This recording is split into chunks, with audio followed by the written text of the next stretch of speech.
tiki o rangi no te wai oro tāne te wai ora. A tēnei te mauri ka whakapiki, tēnei te mauri ka whakakake, tēnei te mauri ka puta ki te whai au ki te āmarama, ki te matatauira e tū ake nei. Uhi, wero, tau mai te mauri, haumi e hui e, tā ki iu. Ki a koe te māreikura. O, kia ora e hoa. Kia ora tātou. Nau mai hara mai ki tēnei hui a tātou mā runga ipurangi, kia ora, and a very warm welcome to members of the public who are joining us today. First up today, we have got Dr. Oz Mansour, who's come to have a discussion with us about vaccination program, the benefits and risks of vaccination, spread dynamics, those kinds of things that are important that we all understand and know about. And we thought very importantly to have in this public session of our meeting to share that information with as many people as we can. But just before I pass to you, Dr. Oz, I did just want to mihi to all of us in Tairāwhiti for our efforts over the last fortnight living under level 4 restrictions and going forward as we move to level 3 tomorrow. And most especially, I really want to acknowledge our essential workers, our health workforce across the DHB, our iwi and community partners, primary pharmacy, aged residential care, and all of those who have reset the delivery of health under level 4 and have again stood ready in the event of transmission within our community. And also to our workers in supply chains who have ensured the ongoing availability of essential supplies, our police, civil defence, council staff for the ongoing provision of essential services and for our safety in the level 4 environment, and also to our government and iwi and community agencies for the provision of welfare to those in need. I think we all know Delta is different. It's much more infectious and severe than our previous COVID outbreak. And to all of you, your willingness to be on our front lines is acknowledged and very much appreciated by all of us. And also to everyone in our community who have responded to level 4 restrictions. Our safety as a community is only possible because of the response of each and every one of you. So we do salute all of you. Ngā mihi kia tātou. So on that note, Dr. Oz, can I pass the floor to you, please? Thank you, kia ora koutou. Yes, I'm not sure where to start, but I think a good place to start is the fact that Delta is not the same virus as the ancestral virus, and a lot of the data and knowledge we have is on the ancestral virus, and we're still learning about some of the details, particularly around the transmission of Delta. But as you pointed out, Kim, this is a much more infectious virus where it's on average infecting 5 to 10 people, whereas the ancestral one was infecting half of that number. So it spreads much more easily. And I think what's also very clear, there's been a huge shift in our thinking around droplets and aerosols in the spread of respiratory virus driven by the COVID. And what's very clear with the Delta is the aerosol side of it being quite important. I don't think that's any different than the COVID. It's just because of its greater infectiousness. We're seeing it much more clearly with Delta than with COVID. Now, the most important thing with Delta is we still have a vaccine that is very effective. It is very effective against what it's primarily designed to do, which is to keep people out of hospital, to keep people from having severe disease. However, unfortunately, it is not nearly as good at preventing infection or preventing spread against Delta as it was against Alpha or the ancestral virus. What we're talking about is probably somewhere between 40 to 60% effective against preventing spread. I think the numbers are noisy. They come from different places. They're not like the quality of the randomized study, which gave us the 95% effectiveness against infection. We're still finding that Delta is very effective, 90% plus for those severe infections, and that's there. But at this level of protection with a virus that's this transmissible, the vaccine by itself is not going to be able to prevent spread because it's spreading to too many people. I mean, for example, as I said, it's spreading to twice as many. And if we're saying that the vaccine is reducing, say, half of the spread, we're really back to the original virus in terms of the spread if everybody was vaccinated, which obviously isn't. In actual fact, because of the way diseases spread, if everybody was vaccinated, we would actually have great impacts on dynamics, even at that 50% transmission, because it's a bit more complex than just a simple, half of the people are infected or not. I think there is a lot of complexity around how effective the vaccine is over time, because we are seeing evidence of waning immunity. And I think, again, that's probably, again, more related to preventing of the spread of infection with a drop of antibodies, whereas the immunity against severe disease is maintained. So, so not as good as with the ancestral virus. But really, I think it was just fantastic to see those results when they first came through, to have such a highly effective vaccine, because as you know, we still don't have an HIV vaccine. Nothing was guaranteed.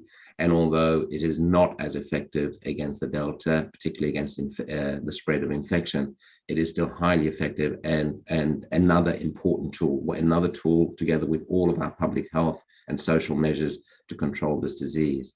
And I think we realize in this room, I hope we realize how unique, well, not quite unique, but how exceptional we are, how lucky we are in New Zealand to be still in elimination status. I say that while we're still in an outbreak, but so far, and I guess we need to remember that the pace that the virus moves is at its own pace, not on a daily one. It's got like a 2-week cycle before we can see what's really happening with what's going on. But so far, the outbreak that started in Auckland, and again, I think Ashley has been very good at thanking Case A, the man who came forward, because if he hadn't come forward and the government hadn't shut down the country as immediately as they did, we have seen the virus would be all over the country by now. It would have spread everywhere.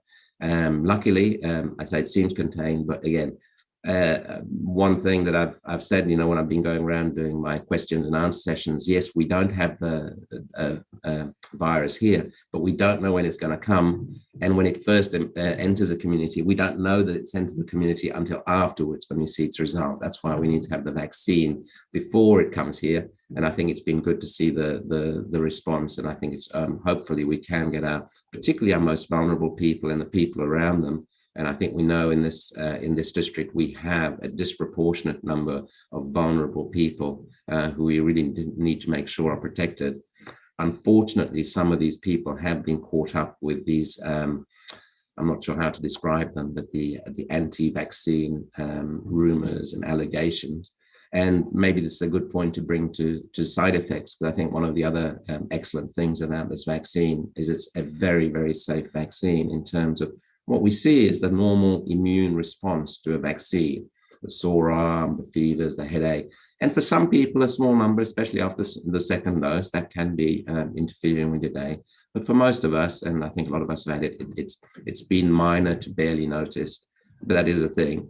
And then we have the serious reactions. We don't have that unusual clotting, the thrombotic, the TTS syndrome, which is an unusual clinical condition, a rare one that you can get with the viral vector vaccines like the Oxford AstraZeneca, but that hasn't been seen with the Pfizer. But there is this myocarditis, which has now been confirmed as a likely adverse event. Again, a rare event. These are the sort of rare events that happen at 1 in 10,000 or less that you don't expect to be able to identify in a trial, just like you don't necessarily didn't identify anaphylaxis, which is the severe allergic reaction that we get to all the vaccines.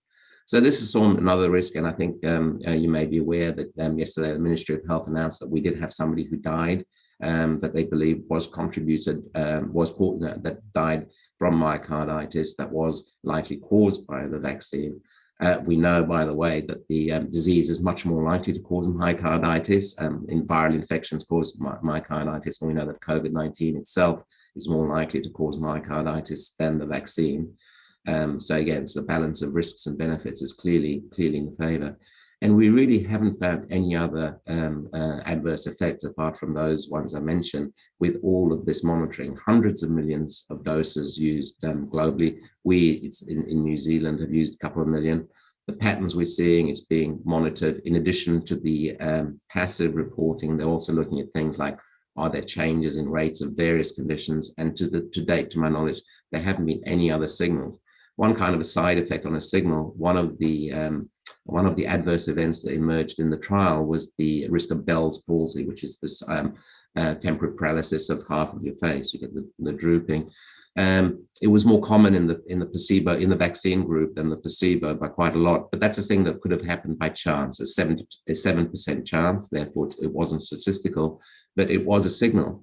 And yet what we're seeing in the actual world, it doesn't emerging much of a signal, unlike the myocarditis, which didn't emerge as a possible signal in the trial, but has emerged first in Israel, then in the States, and obviously here as well.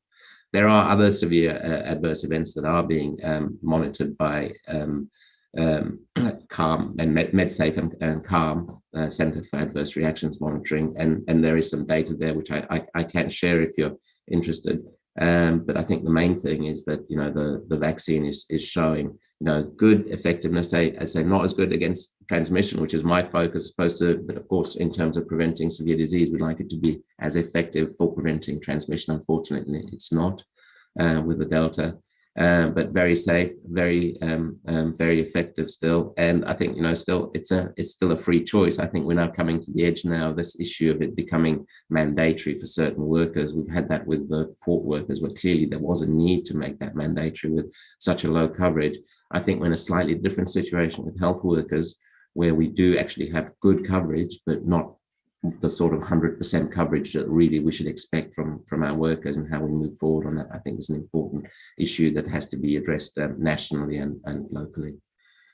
I'm not sure if you have any specific questions. I do feel I've been talking in a long time, and I'm not sure what else you'd like to say. I mean, I think one of the other things really in terms of what's going on right now in that public health unit is all the public health units around the country are working together to support the contact tracing that's happening around the Auckland cases, you know, and that's made possible with this national contact tracing system that was developed for the COVID outbreak. I mean, we're a very small public health unit, as you can imagine, with limited capacity, but we have been able, particularly with some other sport, to actually do some of this contact follows, because I think, you know, I forget the exact number, something like 35,000 contacts have had to be followed up, make sure they get tested and follow up. And so far, what we're finding is quite good in terms of we haven't found any spread yet in the casual plus contacts. But we are finding, like, I think when I looked at it yesterday, it was like over close to 25% of the close plus contacts have become cases. And it's still like 0.4% of the close contacts. So it's, again, that degree of proximity is affecting the level of spread. But the trouble is right now we're in a stage where I don't think we've actually identified all of the cases who are already infected right now, just because of the nature of things. But the lockdown is going to be really helping stopping it. I expect, you know, it's very possible with all these other events. I think for the big events that people have been worried about, there haven't been any spread that I'm aware of, like the Baileys and the Mitre 10 events. There have been other events, many other events where we know there have been cases spread, but not these ones. So I'm just gonna pause. Thank you, Dr. Oz. And just before I pass for questions to our board members, did just want to acknowledge how fortunate we are to have you here in Tairāwhiti. So for those who don't know, Dr. Oz has basically spent his whole professional life working not just in public health, but specifically in vaccination. So this is an area that he is very expert on. So thank you for joining us today. And Sandra, I'll pass to you, then Andy, then Josh. Thank you, Kim. And thank you so much, Dr. Oz. It's fantastic to have, as Kim said, your knowledge brought to the table for us. My question was around the vaccine and its ability to moderate symptoms if you do become infected. You know, the argument being that if the vaccine is not as effective against transmission, does it at least moderate or temper the infection if you do contract it? Yeah, no, absolutely. And I think the evidence for that is very clear and very strong still, that we're still getting, around 90% plus. Again, looking at the different studies, but in terms of stopping you getting into hospital and getting into ICU if you're in hospital, it certainly does. And I think we see this with all vaccine, even, the vaccine doesn't always, no vaccine is 100%, but we know that even when the vaccines don't work 100%, they do reduce the severity of the infection. Yeah, I think the big change for me is not so much, let's say, the protection against severe disease, which has always been the primary driver for the vaccination, the protection against disease.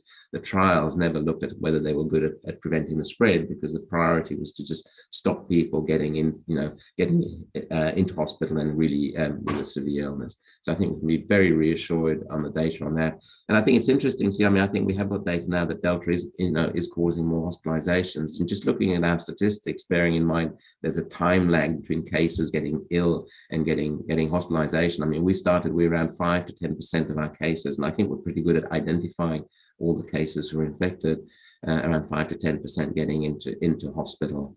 And I think the idea is that, like if you're vaccinated, your chance of that is reduced 10 times of doing that. So, like overall, maybe you've got a 10% chance of getting into hospital, but if you're vaccinated, that's going to be like 1% chance. Again, very rough figures.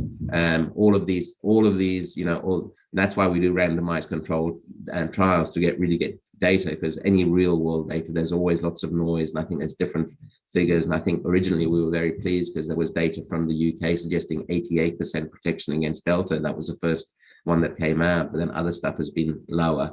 The question of how much of that is contributed by duration, afterwards, I think is an interesting one that hasn't yet been resolved, because certainly what we call neutralizing antibodies are very high. They really stop the infection, and they're the ones that will drop off, but your immunity, your cellular immunity will stay.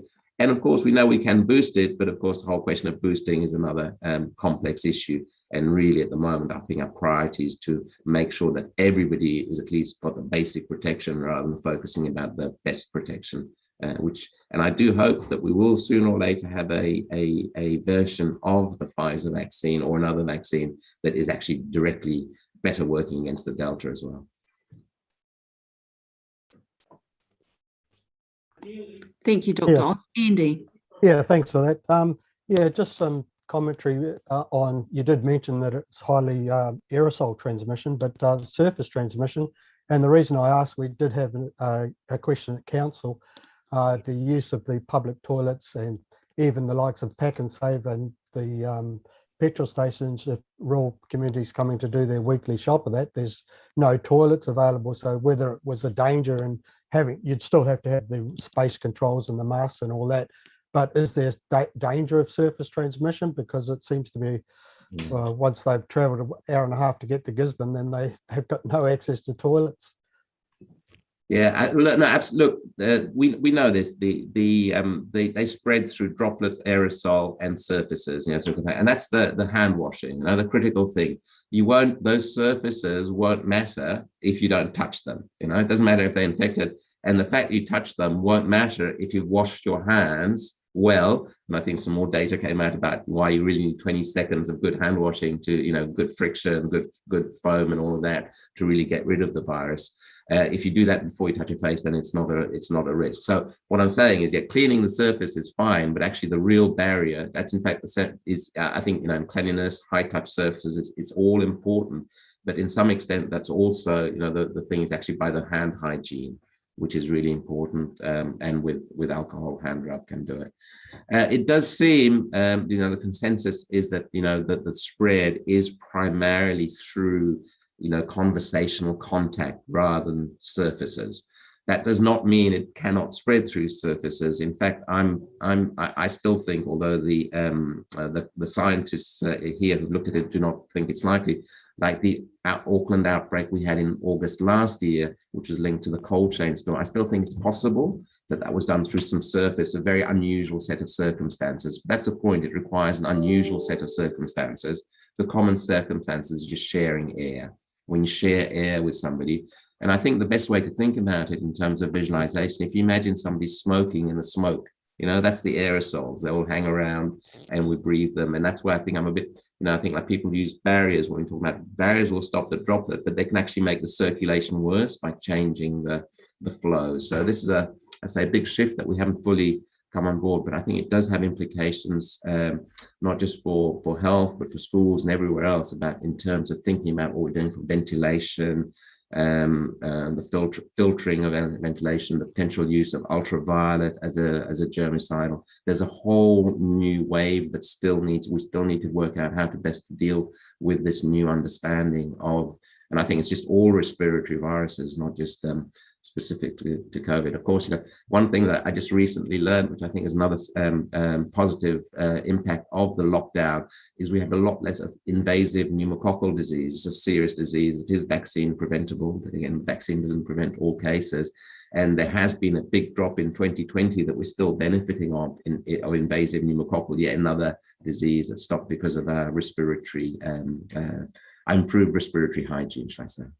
Yeah, thanks for that. And just a quick one while I've got you, is the latest what's the latest recommendation between dose 1 and dose 2 timeline? Yeah, well, that's another fascinating topic. I mean, right now the shift has been from 3 weeks to 6 weeks, and this is based on the evidence that, and again, we see this with all vaccines. The longer you increase the gap, the higher your levels of antibodies. Now, whether that translates to actual difference in protection is implied, is not certain. There is data in the real world about longer gaps being more protective. So that's part of the reason for the shift. On the other hand, I always say, you're not really protected until you've had the second dose. So the fact that we've got it delayed means that it takes a bit longer. Luckily, I think we do, especially have that time to play with, but I think I'm also keen to get early protection.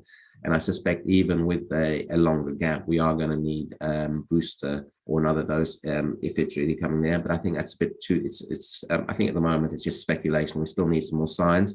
And I'm really interested to see what the vaccine manufacturers are going to offer in terms of new vaccines for this strain. I haven't seen a lot about what's going on there. So, but it's an interesting question: is can we make a vaccine that's better against the transmission to prevent the spread of Delta? Bearing in mind that the vaccine we have right now with 2 doses for everybody is actually really good enough for preventing, the most important thing, which is to stop people getting seriously ill.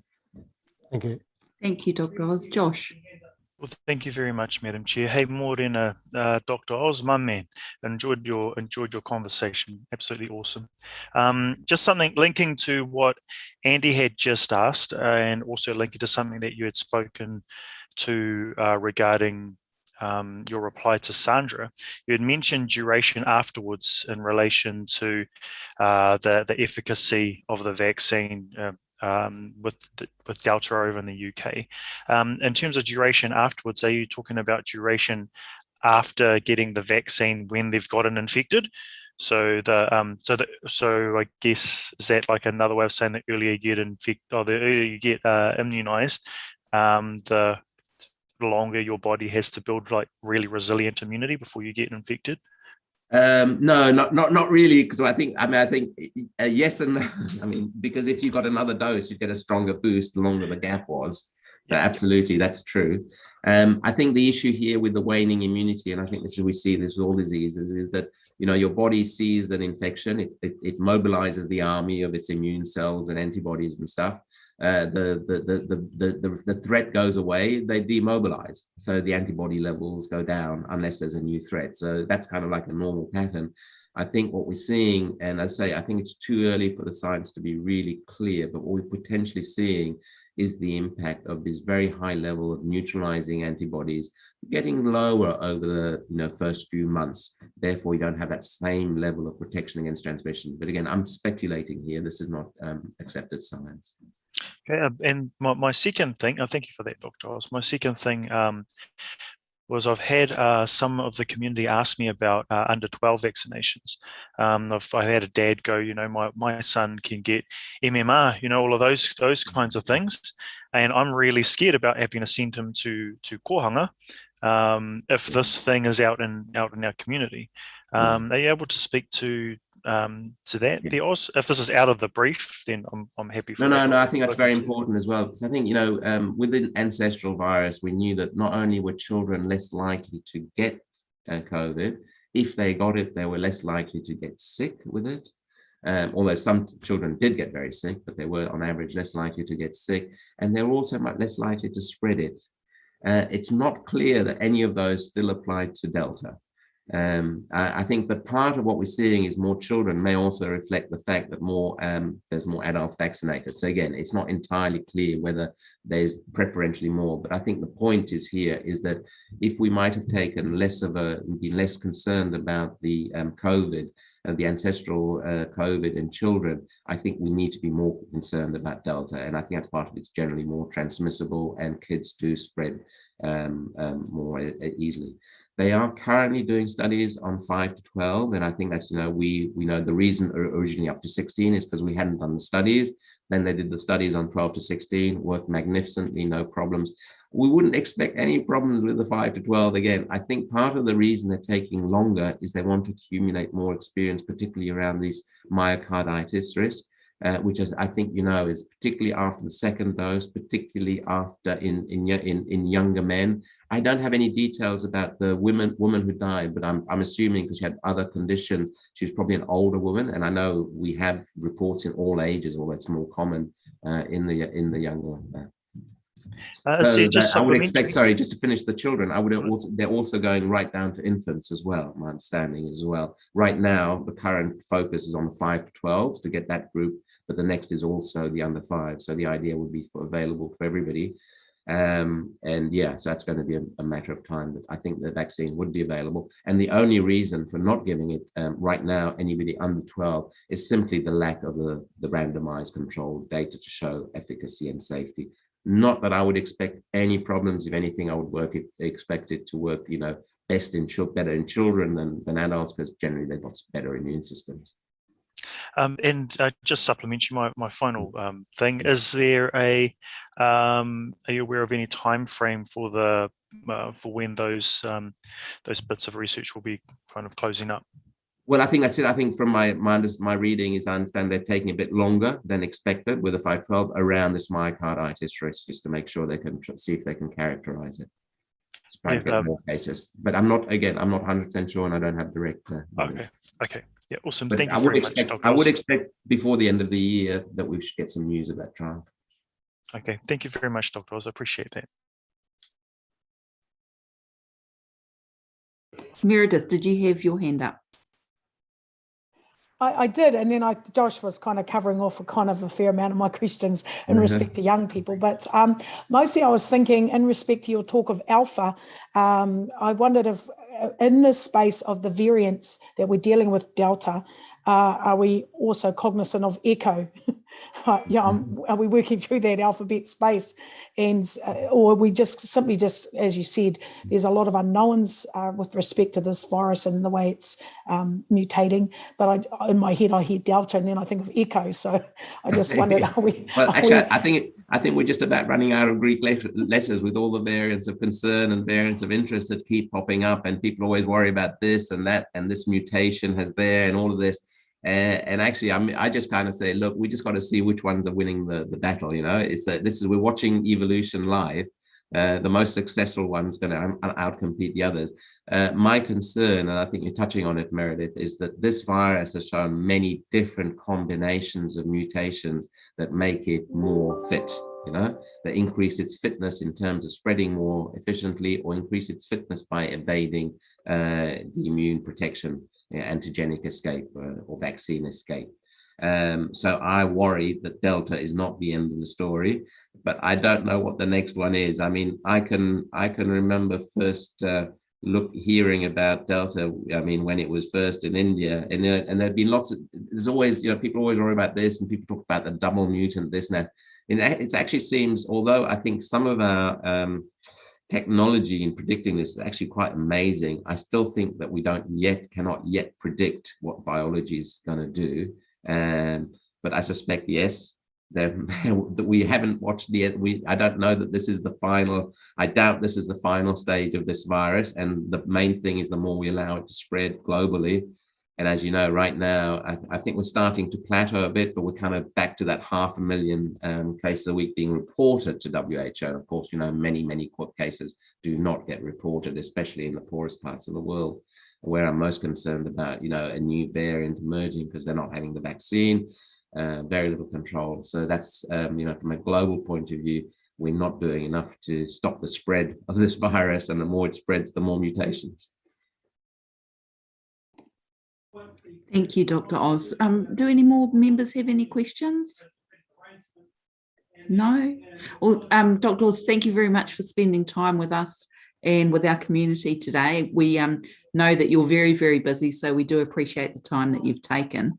I guess just, you know, from what you've said, you know, the key messages that I'm getting is the balance of risk and benefit clearly falls on the side of benefit in terms of getting the vaccine.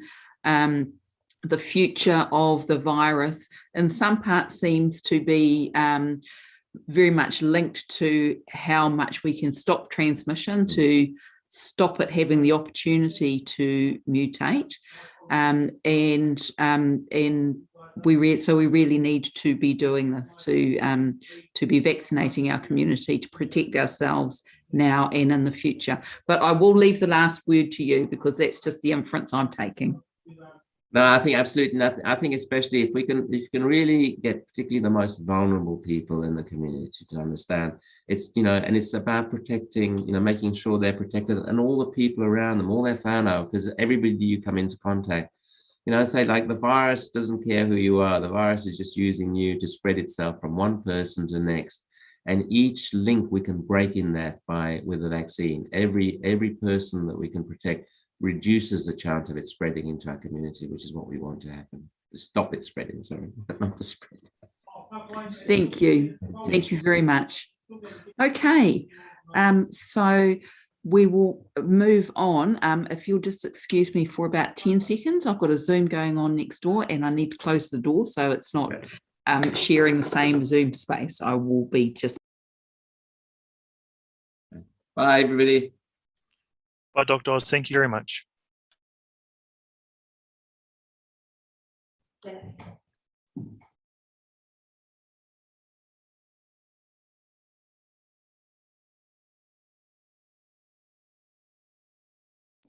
My apologies, multiple people working from home. Okay, so we will now move on to our the balance of the public side of our agenda. Have we received any apologies for today? No apologies received. Okay, thank you. Schedule of interests at page 4. Do any members have any additional interests to note? Carl, any conflicts in relation to any agenda items? No. Okay, so we will move on to the minutes of our previous meeting on the 26th of July, which are at page 7.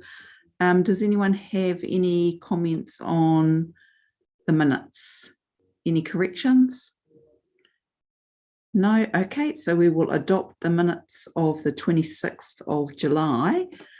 Any matters arising? Okay, so if we can move to the action items at page 11. Jim, is there anything you need to update us on action items? No, not really, apart from the fact that we failed miserably on the alcohol one. I'll try and get that back on the agenda to progress ago. The code of conduct, Rachel's done a great sterling job of getting that done. We just didn't quite get that over the line to come out for this month. Thank you, Jim. Then we'll move to the performance dashboard at page 14. Did you, the inwards correspondence there from... oh, sorry, I did inwards correspondence from the Health Quality and Safety Commission at page 12, which we were very pleased to receive this correspondence confirming that consumer councils will be an important part of the health system in the reformed health sector. And so on that note, it's been very rewarding to see our Consumer Council in action and being actively engaged by our emergency management team as it develops the COVID or the Delta response for the health sector here. Did anyone have any questions on the correspondence? Okay, then the performance dashboard. Thank you, Jim. Yes, so just a little note on that one. The immunisation rates have taken a bit of a move up, well, a little bit of move, 77 to 83% for Māori this month. That is as a result of that extra work that's going on with the Outreach Immunisation Service and linking up with Tūranga Health to do some joint work around following through. So that fits quite well with our plan that we've put in with the ministry at present, and are advancing around maybe changing around things a little bit about how we actually go about ensuring good coverage rates for immunisation for children. And just another note about that in the current environment around the lockdown and concern around COVID being back in the community again, that will again mean that we'll have to put extra attention to ensuring and supporting whānau to get the kids out and vaccinated. So that's exactly what we're doing. I just noticed that we were got a little bit behind in the emergency department this month with people getting through there on time, just marginally. Winter time is always a more difficult time to achieve that. Still doing really well around diagnostic waiting times for CTs, etc. But they will be under pressure with the current fact that we're not doing as we actually did some colonoscopies this week, but not at the same pace, just trying to catch up with those people that need urgent planned care. And still looking good around ambulatory sensitive hospitalizations. And of course, we will get a boost out of the current lockdown in terms of less numbers of people being admitted to hospital. I think that's about all at present. Thank you, Jim. Does anyone have any questions on the performance dashboard? Kim, it's Hickey here. Okay. Kia ora. I just wanted to ask a question about the cervical screening stats, which are on page 14. So if you look at the stats, nothing has changed. And in spite of all the publicity pre-COVID, and these stats are pre-COVID, we don't seem to be making any inroads. So my question is, obviously we're doing something that's not making any improvement on our figures and on our stats to help these women. So, what is it that we need to be doing better? So, I mean, if you just look at the 12-month trend gap, you can see that graph. You can see that we took a bit of a reduction there. I'm thinking that was probably around COVID last year, and we have managed to pick that up again of late, but it's dropped off slightly in the last month or two. So it is a constant effort to try and work with our community partners around that. There is specific programs that our iwi partners are leading to try and enable women to get cervical screening. Of course, the answer to all of this is swabbing, and the government has committed to rolling out swabbing. I'm not sure if that will be delayed now with the fact that we're diverted on other things for the present period of time. But I think that is absolutely the way to go. And that we pushed to try and do that sooner here in Tairāwhiti. And of course, we've got our colleagues at Ngāti Pro Hauora part of a trial at present around that, and I haven't had any updates about how that's going at present, but that's probably being put on hold as well. So I think that's the absolute answer, Hickey.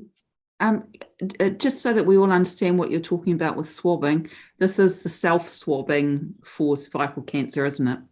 That is correct, and it also has, obviously it's far less invasive and difficult for people, women to perform, but also the time gap, I think it's, Nicola, is it longer? Is it 5 years? Sorry, Jim, I can't answer. Or Anil, you might know. Anyway, it's certainly much easier for women to take part, and yeah, I think it's going to be a game changer. When do we expect to see those results, Jim? How long is the trial? I'm trying to rack my brain about when the trial is really that is going on with Ngāti Porou is a 2-centre trial down in Hauora as well, around how you because the original trial in this country was done in Waitemata. And so it was saying, okay, let's see what it looks like when you take it to more rural communities and a higher proportion of Māori women within those communities. And so that's what the fundamental part of the trial is about. It's also about a testing regime that means that the swabs can be read pretty soon after they're taken, so you can have women knowing within a short space of time whether they need to be followed up as well. So that trial is ongoing, and I don't know when that finishes. The government's intention to introduce a nationwide program around cervical swabbing is, I think, about 2022 or thereabouts, that the whole program would be. One of the concerns about it has been whether there will be enough capacity for colposcopy for women afterwards, because you have a higher rate of needing to have colposcopy from utilizing swabbing. So you have to have enough colposcopists that are able to provide the service. We believe we've got that capacity here. And if you remember, just recently we've increased our O&G staffing to 5, and part of the reason for that was to enable us to have the capacity to be ready to go with the additional number of colposcopies that may be required as a result of this. Thank you, Jim. Any further questions on the performance dashboard? Okay, then we'll move to my report this month. And gosh, what a lot has changed since our last meeting. At our last meeting, we were getting ready to head off the next day to our treaty and equity training in Rotorua. And now this month we find ourselves here. I thought to start with, I would just basically run through a briefing with you that I gave to Rautipu Hauora, our regional chairs and chief executives group last night, which will just give you the sort of the most current update on our local health sector right now, and then just follow up on a couple of other things across the course of the month. So we have been meeting 3 times a week for the last couple of weeks since we've been in lockdown, and under level 3 we'll be moving to twice a week. And this is a grouping of on a governance level, it's co-chaired by the Mayor and Selwyn Parata as Chair of Te Runanga Nui o Ngāti Porou. It includes also our other 3 iwi chairs, EIT, the DHB, our economic agencies, Trust Tairāwhiti, and then a range of chief executives and government agencies that also support the forum. So last night I firstly briefed them on our current vaccination status. So last week we did almost 6,000 vaccinations, which is well above our planned delivery of 3,600 a week, and is a real reflection of what's happening around the country with this huge surge in demand for vaccination. Our overall vaccination stats to 29th of August, which I'm going to provide on the same kind of basis that government is reporting. So for our population as a whole, 55% of us have had at least 1 vaccination, 41% of Māori have had at least 1 vaccination, and 58% of Pacifica have had at least 1 vaccination. And all of those local rates are higher than the national rates. In terms of where we're placed relative to other DHBs, so for our whole population, we're 7th of 20 DHBs in terms of first dose, and 13th of 20 DHBs in terms of second dose. For our Māori population, we're 3rd of 20 DHBs for first dose and 9th of 20 for second dose. And for our Pacifica population, we're 3rd of 20 for first dose and 5th of 20 for fully vaccinated. Again, all of those levels of vaccination are above the national level. So I think that's a fabulous effort on behalf of all of our vaccination teams operating in the rohe. We have had quite some discussion knowing that our vaccination rates for Māori are that's the lowest vaccination cohort in our community, and we're very conscious of that, and along with our iwi partners are really actively working to try and bring those vaccination rates up. It's the real thing that we need to all be doing together is stimulating demand, because we do have the capacity and the vaccine supply to be vaccinating people.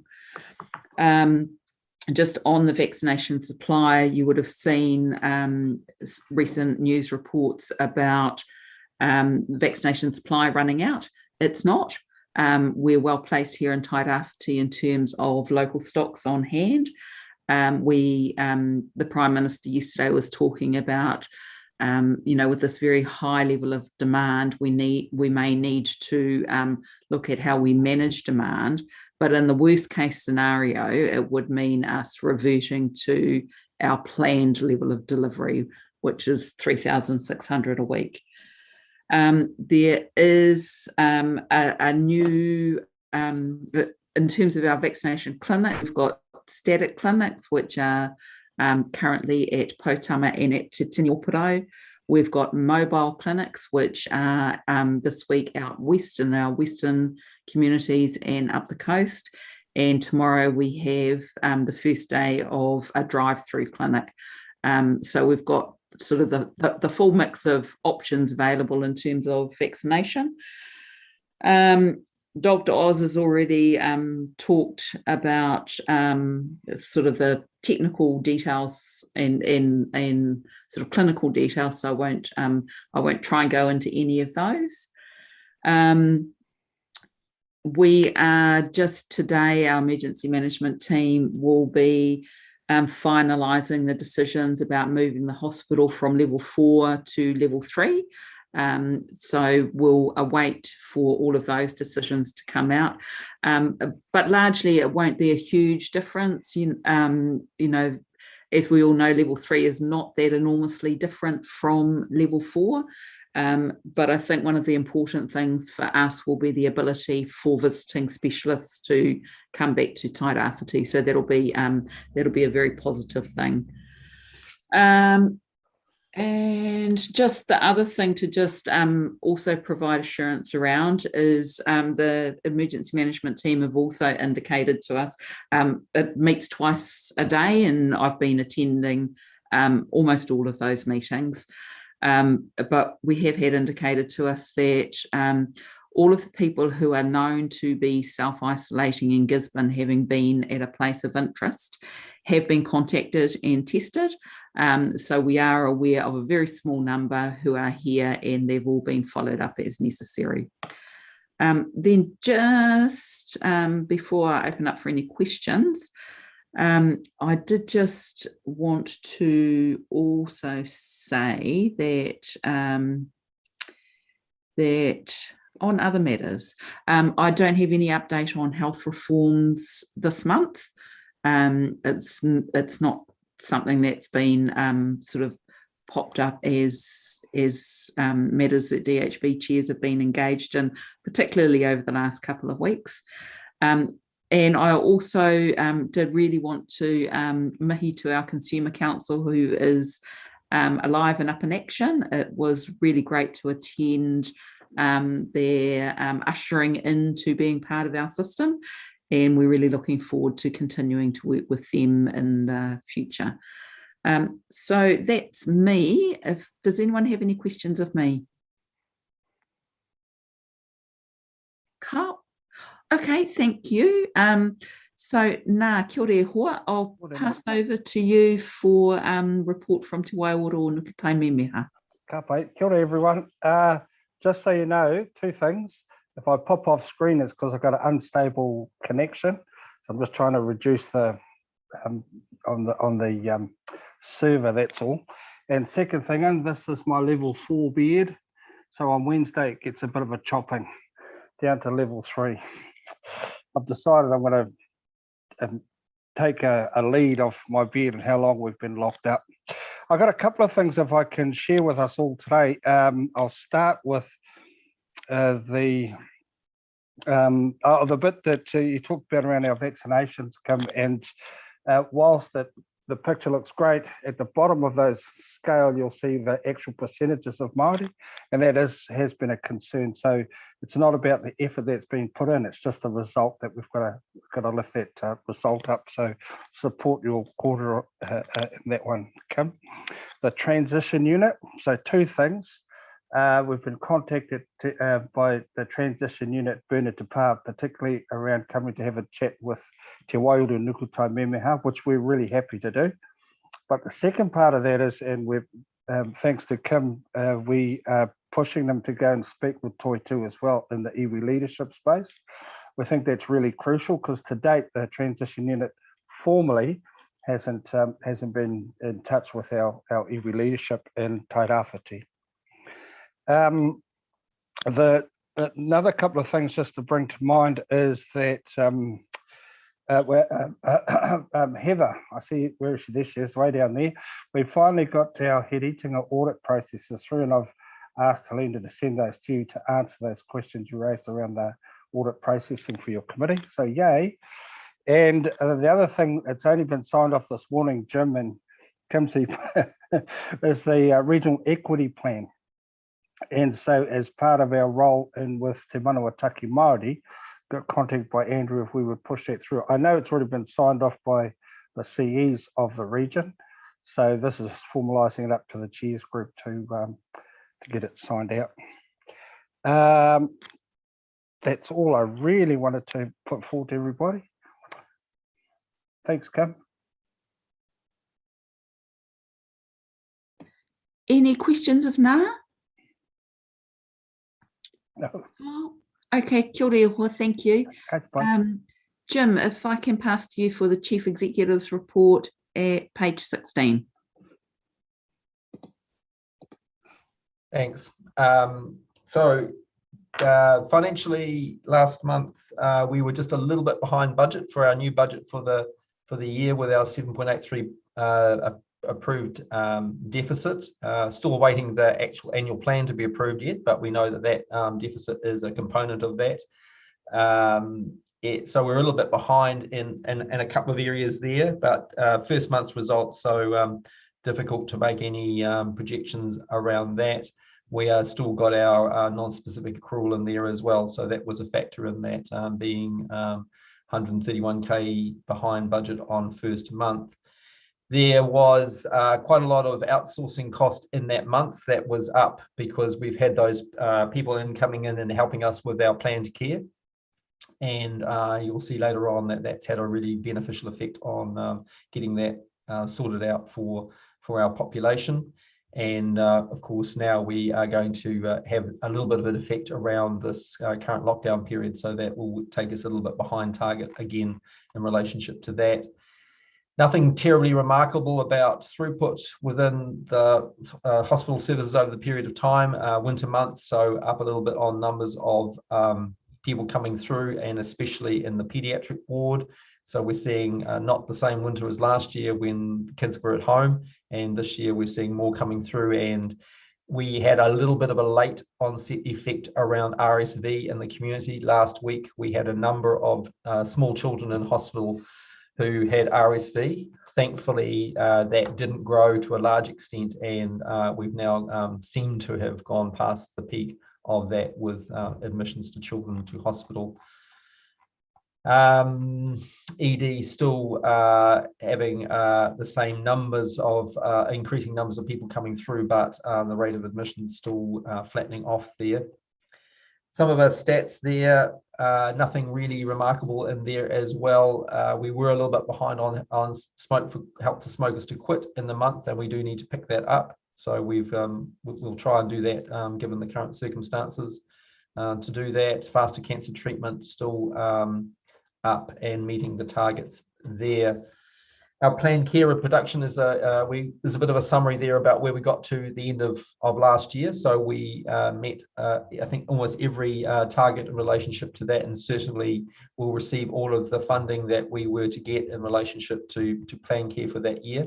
And we've made, you'll see there, a very healthy start in relationship to this year. So we'll need that as we lose some production from this month with the lockdown.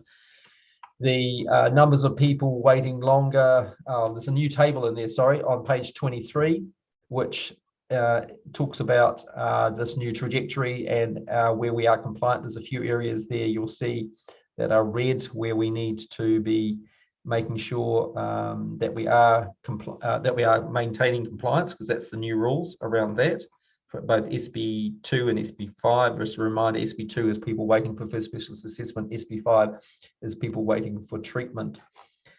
In terms of our overall waiting times, you'll see that for people waiting for FSA at the bottom of page 24, we've now got down to 250 people waiting longer than 4 months from 310 the month before. So still making some progress around that, which is good. But again, as we haven't been able to do FSAs or the same rate of FSAs in the last couple of weeks, that's likely to move back. We have still got a slight increase around people waiting for treatment, but I was informed yesterday that has now dropped back down again to below 48 again. So still making progress on a trajectory there to get back to zero in relationship to that one. Sooner than we'll get back to zero around SB2. Emergency departments, as I said, didn't quite meet the target last month in terms of people getting through on time, but another high loading within the emergency department. Our annual plan is went down after you saw it last month, went down for approval. The ministry came back with 2 smallish changes that they wanted to make, which have been completed, and it's back down there again. So we are expecting it still to be approved, hopefully this month, depending on the minister's ability to get there and sign it off. At the end of my report there, sorry, I was a little bit rushed in trying to get this done for the month, so I've just put a few things there.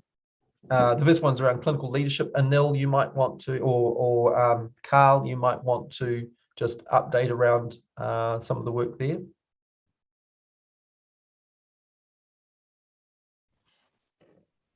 I'll go first and then pass it on to Carl. Thanks, Jim. Thanks, Kim. So yeah, so we've changing the model of care in terms of how the structures will look like and also how leadership will work within the organization. So the plan is well, remove the layers of structures that we have. You've got clinicians, and then above them we've got heads of departments, and then above that you've got clinical directors, and then group managers that are expected to work closely with the clinical directors. The plan is to disestablish the clinical director structure and move the heads of departments to the level of the clinical director, and so that they will have a work together for some services. So currently we've got 3 clinical directors in position. The plan is to once we disestablish them, we'll end up with approximately about 10 heads of departments working closely with the group managers. We think that that's what, when we put it out for consultation, that was the preference amongst the SMO group. So that's now going through the next phase, which is going through a formal consultation process, primarily because we have to disestablish certain positions. The second bit is around allied health and nursing. We're trying to build up that structure also. So I'll take over here. Kia ora koutou. So we've in allied and nursing, we kind of have a different challenge than medicine, in the sense of we've never had a clinical director equivalent within allied or nursing structures. So what we used to have is a group manager working closely with the clinical director when things work well.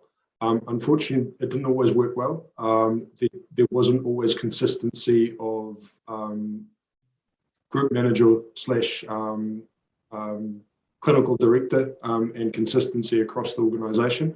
So what we're really working hard on is trying to make sure that we've got at least a triumvirate of partnership within our clinical voice, so our medical voice, our nursing voice, and our allied voice, and trying to mandate and put some structures in place that we've got real wraparound support for our group managers. That's the aim. We're in those processes looking at disestablishing for the medical workforce. Within allied and nursing, we're looking to firm up what the portfolios of certain people would be, how that works across an allied to 40 plus craft groups. How do we get representation there at that level of the organisation? So there's also some consultation that I'm doing, and I'm sure Sarita is doing around that, trying to listen to our colleagues about what they think can work, and trying to then also match it up with what our group managers need, what our medical and nursing colleagues need, and to try and get this done in a timely manner. So we're working hard at all these parts, but of course, as you can imagine, we've got lots of other distractions currently, so this process is taking somewhat longer, but we are making progress, and I've seen some further input and feedback from the allied and technical workforce about what they think can work. So I'd hope to be able to have something,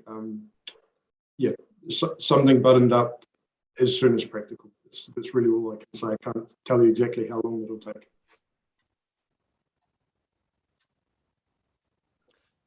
Okay, thank you very much for that. In relationship to my other topics on the plan care, I've pretty much talked about, just to advise that we're currently planning that we will start upping the levels of plan care again from next Monday. We, as I say, we've been doing that this week in selected areas to make sure that people with high suspicion of cancer, people with absolutely priority 1 that can't wait, have had their plan care procedures in the last 2 weeks, but we will get back to more routine plan care from next week and making plans to be able to do that. The Consumer Council, Kim, you mentioned that, but I just wanted to mention that an example of the benefit already is that the Consumer Council were canvassed around ideas and ways in which we can ensure that the public are kept informed about what's happening around COVID and vaccinations, etc. So that was very helpful. Vaccination itself, you talked before about where we're at with that and the plans and things out there. I just thought I'd just share a couple of graphs around that question around equity, because we are looking for ideas that the board or others might have around how we can continue to improve the situation in relationship to that. So I've got a few graphs here that I can share with you just to maybe highlight a few points around that. This one here, can people see that? Yep, great. So this is just looking at the difference between Māori vaccination rates in Tairāwhiti and the rest of the whole population, and the difference between Māori rates nationally and the whole population. So if you're looking at that graph there, the solid black line is the difference in rates for Māori nationally from the rest of the total population. So you can see there was that Māori was 65% less. The rate was 65% less at the start there at the top of that black line, and has now gone down steadily to being approximately 25% behind nationally. And for Tairāwhiti, we started out at in that other line there at 45% behind, and now are at approximately 25% behind, same as the rest of the country. So so it's showing that while we were at one point there, I think that's when we started off our vaccination program and went up the coast first of all. That's where we first started vaccinating in Tairāwhiti. And you see we only had a 10% gap there at the start. As we then moved through the levels that we had to start with, which was border workers first, followed by health and frontline workers second, and then on to those people in group 3, which were those people vulnerable in the community. Because those people were predominant, the health workers, etc., predominantly non-Māori, the rates diverged, and then we're pretty much back in line again with the national difference between Māori and all. And similarly is for the dotted lines, the difference there around for second dose.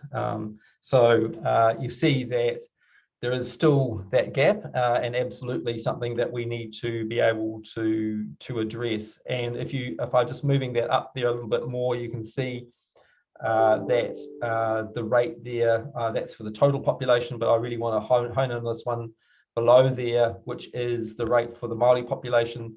So you're seeing that for both for nationally and for ourselves locally, ourselves being the coloured line, nationally being the black line, that we are ahead of the pace, as Kim mentioned before, for vaccinations against the rest of the country, and for first dose and for second dose. And we're just seeming to pull away a little bit from the rest of the country now in second dose in terms of that, but not fast enough and not good enough. And that is why we have to still be working with our iwi partners to be able to get those rates up, and a lot of work doing around getting people in the door. And yesterday, for instance, Ngāti Porou Hauora up at Matakawa, over the weekend, Tūranga Health being out at Te Karaka, and today at Waihirere, to be able to get into the communities where the whānau are, and then get the whānau through the door. And some great work going on there through our iwi providers and Toi2 to provide the support, knowledge and encouragement for whānau to get out and be vaccinated. And some great videos out there. I don't know if you've seen the one from Tā Manuhiri, Do the Do, just a really good example of the work that is going on to make these things happen. I think that so let's get you back onto Jim, just before you leave these graphs, Josh has a question. Yep. And Tony. Awesome, thank you, Kim. It's actually less to do with these the data in these graphs. Thank you very much for bringing this. It helps give a really good picture. But I wanted to know what are our staff seeing, and the people inside the DHB. What are they seeing as the main barrier in regards to that difference, right? There's that difference in percentage of vaccinated population here on the coast, and with raw numbers, Māori are slightly behind. So I wanted to know what from their experiential view, because they're connecting with whānau that are getting vaccinated all the time, what are they seeing as the barriers? Because I definitely see and hear barriers in the nature of my mahi as a public figure, but I don't know how much that reflects generally the view across our community, or if I'm just hearing some noise. So yeah, I just want to ask you about that.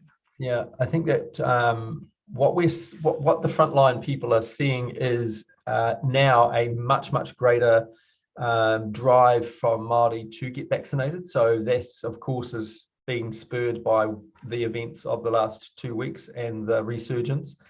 And one thing that is really important in that is the actual dynamics that Oz talked about before, but we know very much that is happening in Auckland, that the outbreak in Auckland has particularly affected the Pacific community, and that will be in relationship, in some respects, in relationships to the dynamics of that community and the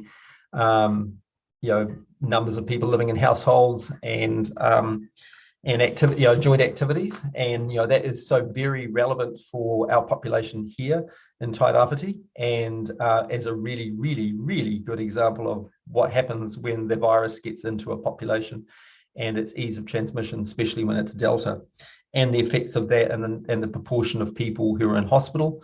We know last year that with COVID in the country last year, that Māori were disproportionately affected by the outbreak last year, and in terms of factors such as deaths, so we know absolutely. So I think what we've seen in what the frontline people have seen in the last couple of weeks is, since we went into this resurgence situation, is greater urgency around Māori and in fact the whole population to get vaccinated, hence the fact that we nearly did 6,000 doses last week. And that is being seen in communities. So I know that Tairāwhiti Health people were remarking on the large numbers of people that were coming through the door when they were out in their communities, and you can see that in the over something like 100 and something or other people who got a dose in Matakawa, Te Aotearoa yesterday. Those are not large communities, so to get that numbers of people coming through in a day is quite a very significant proportion of the populations within those communities. So we just need to keep on pressing with that. And I know that, for instance, the drive-through that's being trialled today and coming in tomorrow is another example where the view on the ground from the workers is that doing something like that will enable more people to be able to get through the door, those with younger children within the family that they can keep an eye on while they're all in the car, and the adults, the older children and the adults can get vaccinated at the same time. So these are all ways in which we're working with the providers on the ground to be able to understand what is the dynamics working for whānau, and then modify the program to make sure that we remove any barriers for that. In terms of understanding, I think that hesitancy, that we know that the rates of that are dropping within the country. The data just out that we saw last week was that now 85% of people intend to get vaccinated across the whole population. So that has steadily gone up, and I think that if you did that again now, you would see that even higher, because people have got that message. We know that if we don't have a very, very high rate of vaccination in this country, that the virus will get into the unvaccinated population. Those of us who've been vaccinated, some of us will pass it on to unvaccinated people, and it will have a devastating effect. And so it's as simple as that. And I think those messages are now coming through for people, and they're able to connect with vaccination. Awesome, thanks very much for that there, Jim. Just on the note in regard to the drive-through, I do really want to commend Tairāwhiti Health and the whānau and our whānau to make that a reality. I was actually talking to my daughters about how tough this would have been if it, say, had been 10 years earlier and I was a solo dad living inside of a really small house with much younger children. There's no way I would have been able to go down to Te Tini, so that drive-through option would have been the only option available to us. So just really want to commend them for being able to recognise that need is out in our community and for getting that stood up. So thank you very much there, Jim. Good, Josh. I was just going to say, just to add that Tairāwhiti Health are taking a lead on that, but that is actually a joint effort with Ngāti Pro Hauora and with Hauora Tairāwhiti, because it's really a flagship about one way of working that may be more effective for communities. Kia ora koutou. Jim, the last graph you showed had on the bottom the tracking for the second dose, which was steady but not increasing, obviously at the same rate that the top line had with the recent push for the first dose. But I was looking at some of the date spans, and they clearly passed the 6-week period, and may even pass the 3-week period. So are you confident that people are presenting for their second dose, and with all the energy being spent on messaging around getting your dose, should that second dose line not be rising at a steeper pitch than what it is at the moment? Tony, you've got it right. It will rise faster once we get to the point where those people have a second dose. So now people that are having their first dose are coming back at 6 weeks. So you won't see that do the same flick up as the other one until after that, until about 6 weeks have elapsed. The reason for going for 6 weeks, one of the reasons is to try and get as many more people in to actually have their first dose. So we are going to have lots and lots of people coming up back for their second dose in approximately 5 to 6 weeks' time. Are you tracking? Are you capturing the data of those who have passed the 6-week period and not had their second one? Because to me, that's probably a really key data point to keep an eye on. And then if that's not working, packaging the comms around that to pick up those people. I mean, there's been a really strong message: get your first dose, get your dose, get your dose. And it might often be lost in that messaging. And by the way, you're going to need your second dose.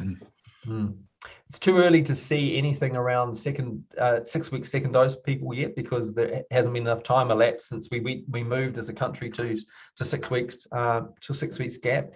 There hasn't been a major problem with people getting their second dose. Generally, once people are committed to getting vaccinated, then they'll make a point of coming back and getting their second. Thanks, Jim.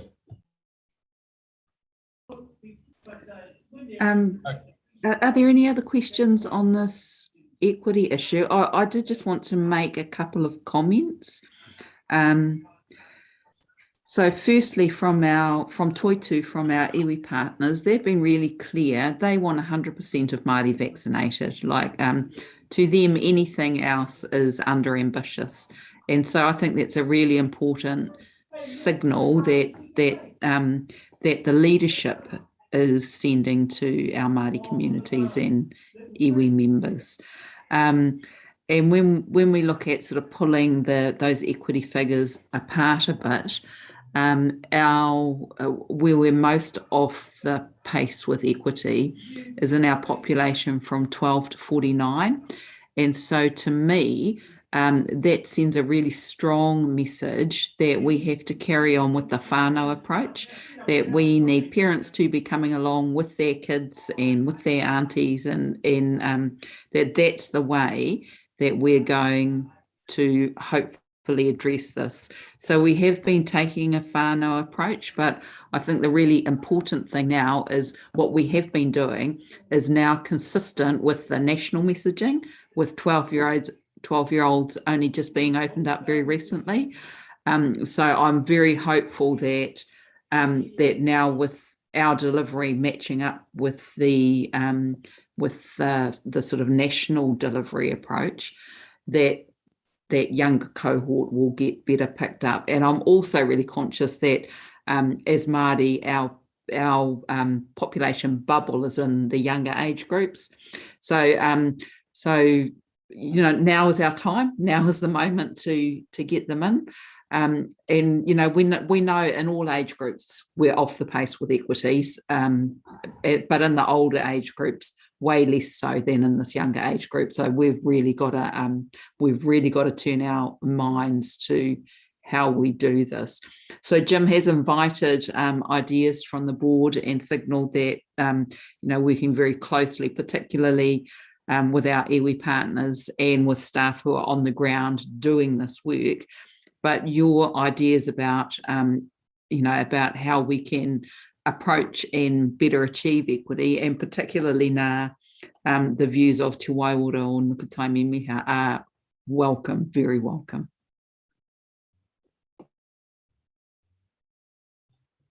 I just thought I would show you that graph there that you probably did see the other day. I'm not sure whether you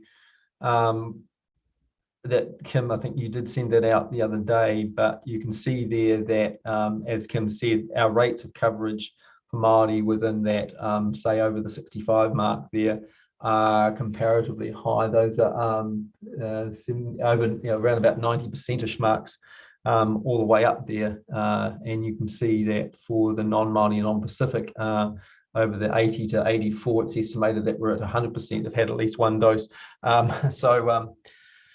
So there's still a gap there, you see, even at 10% at that rate there. But Kim is talking about that younger population there, where the gap is in that.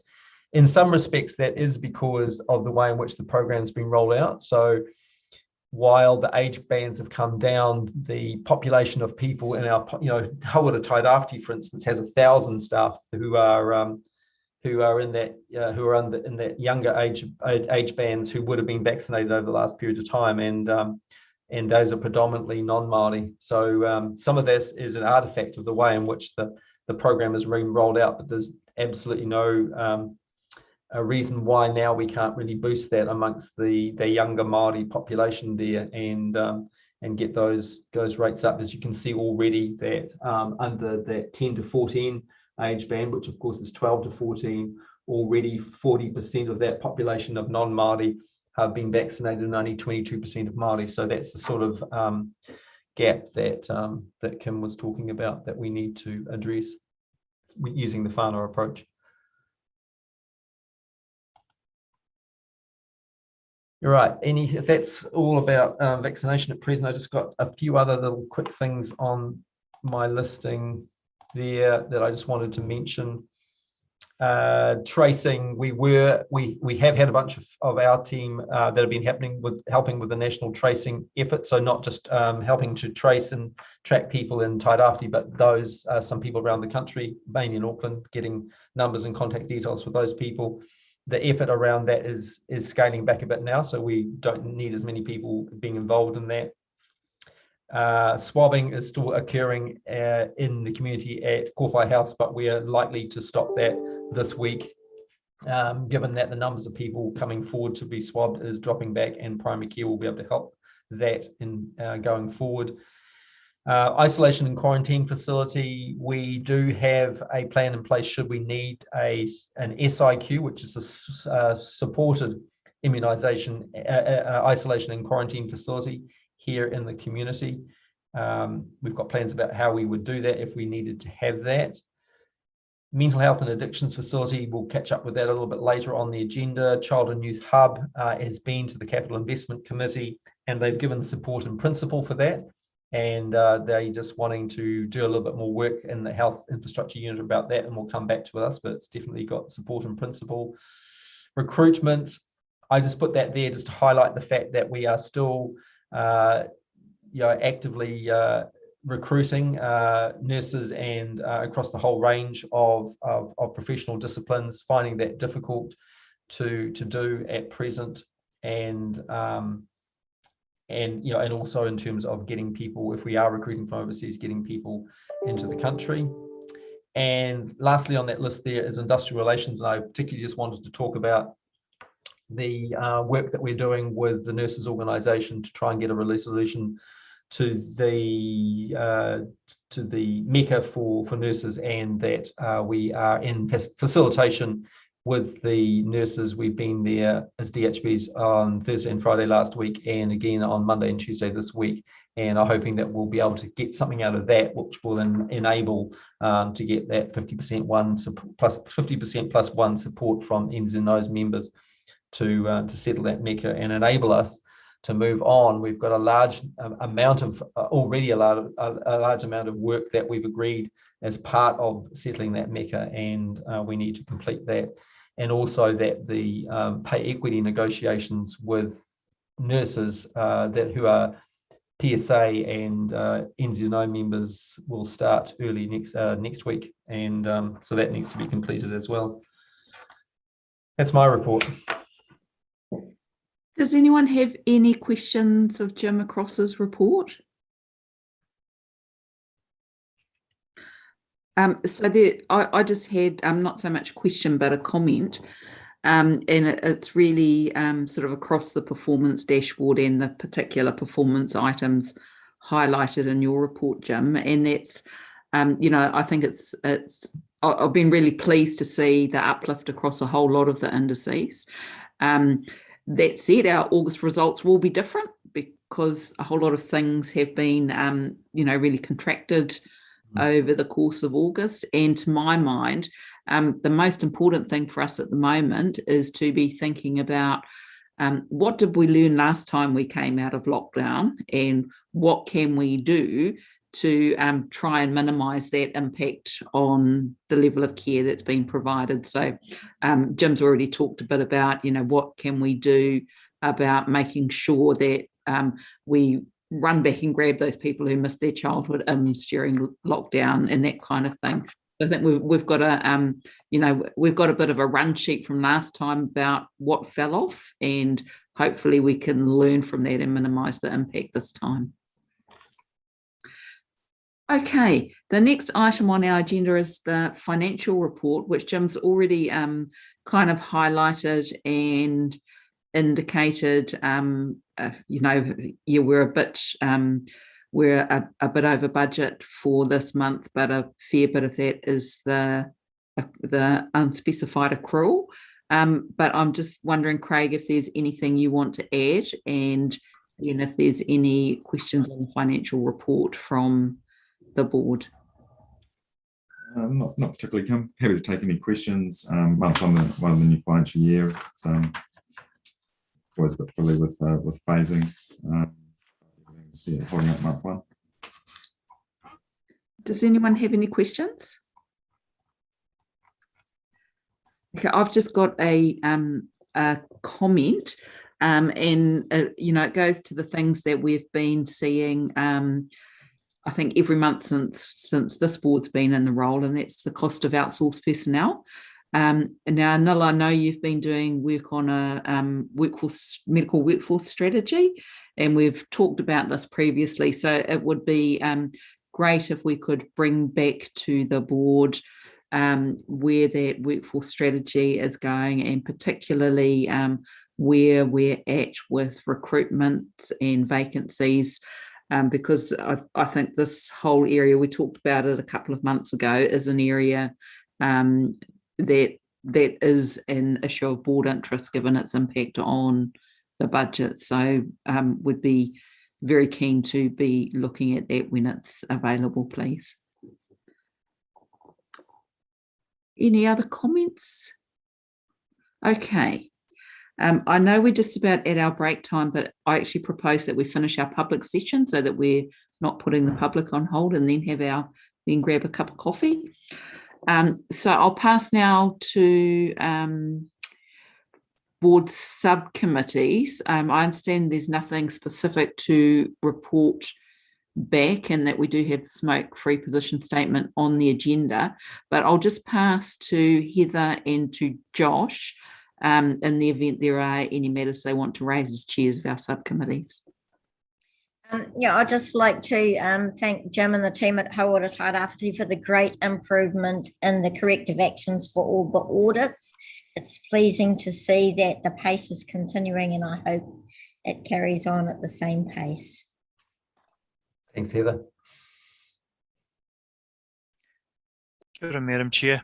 I wasn't going to speak. The thing that I was going to speak to in regards to the Hiwi Te Rangi agenda is the thing that's on our board agenda.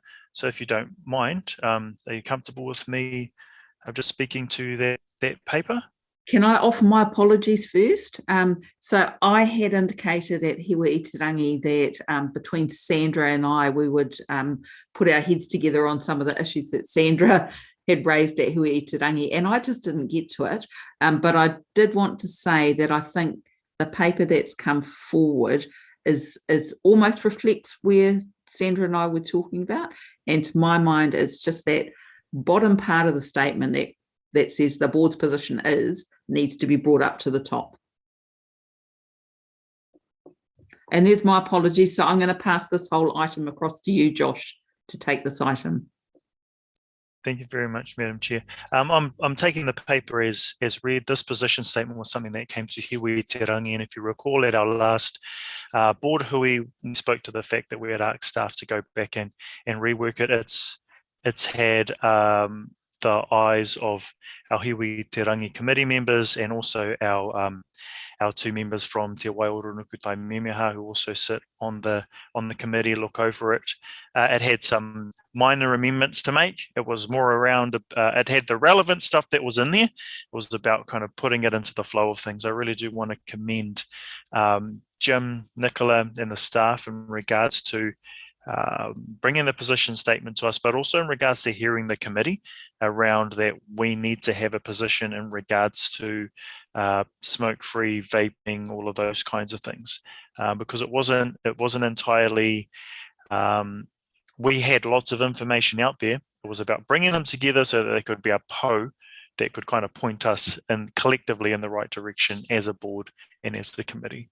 So based on, that's all I have to say in regards to this paper, whānau. I'm happy to endorse it with the minor amendment that that our chair just mentioned.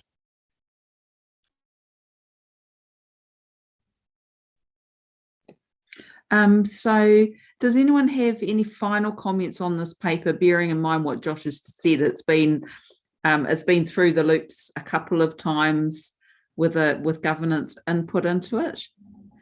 Sandra, I know you've been very closely interested in its development. All I would add, Kim, is everything was in the document that came to us at Hiwi Itarangi. All I did was pull some of those really pertinent statements out and up into that top section. So beyond that, it's always had everything that we needed in it. It was purely a wee bit of wordsmithing, and that was it. So from my point of view, I absolutely commend the team that put this together, and I'm really happy to support it as is. Kia ora. Meredith. Kia ora, thank you, Madam Chair. Just regarding the vaping, I was just looking at the whole kind of framework of tobacco, of those who are, less, or trying to, less smoking and go into vaping space. What's the costs? I mean, obviously it's up to the individual as to the costs of that, but just still concerns about the age group that can still, I guess, get their hands on a vaping mechanism. A lot of people concerned about primary school age kids having access to them. But does in this report, is it, if we're going to promote something that, even though we're not quietly pushing it in the promotion sense, it's better than, costs associated to that, is that some way of saying it's cheaper and option-wise, it's better because of this, but then also noting the issue around young people and vaping? Those are just a couple of my issues. So I'll pass this to Nicola. Jim, although it is my understanding this is a regulated product now. Not vaping in itself is not necessarily regulated. There are some regulations around it. I'm not sure, because the cost of smoking on occasion is death. I'm just wondering, Meredith, whether you're wanting us to do an assessment about it's cheaper to vape as opposed to smoking, because we could do that, but it all depends on, I guess, what you're putting in the vape machine as to the costs that it might cost you individually. I'm not sure it's something that we would put into a position statement, but we can provide that information if that's what you're needing. I guess what I'm trying to say, really, sorry, wasn't very clear. If our position statement is that we are going to try and promote something that we see has got be it beneficial, even though we're trying to say it's still an issue, of course is a mechanism to promote that sense of it. So, but yeah, a position statement has to be clear on what its position is, but that was just something I was wondering cost wise. But no, thank you.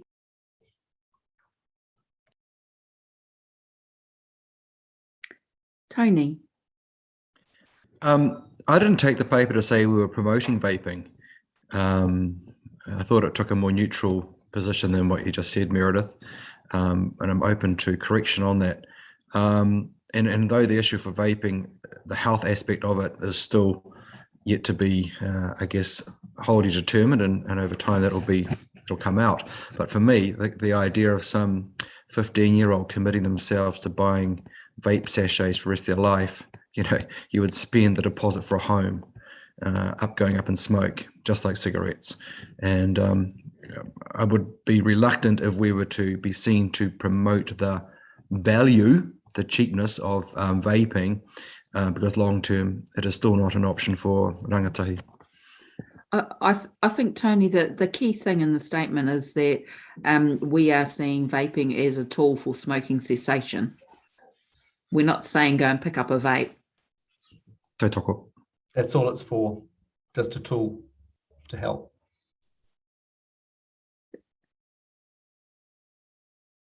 So if there's no other comments on this paper, I think we're at the point that we're ready to approve this position statement. But you want to move the piece about the Hauora Tairāwhiti board is committed to the top. I think that was really the discussion that Sandra was leading at Hewa Itirangi, is to bring those very crisp statements about our view right to the top of the statement. So with that minor amendment, are we all in favour of supporting this position statement as a board? Yeah, I'm happy to second that for you, Kim. Excellent. Thank you, everybody. This is I'm really pleased that we've got to this point with this. Now, I believe that brings us to the end of our public agenda, unless there is any general business for the public stage of the agenda. Okay, then I'm going to move us into public excluded, and to members of the public who have been with us today, thank you very much for joining us. And we hope that it's been of interest and benefit to you, and look forward to seeing you again next month. So thank you very much.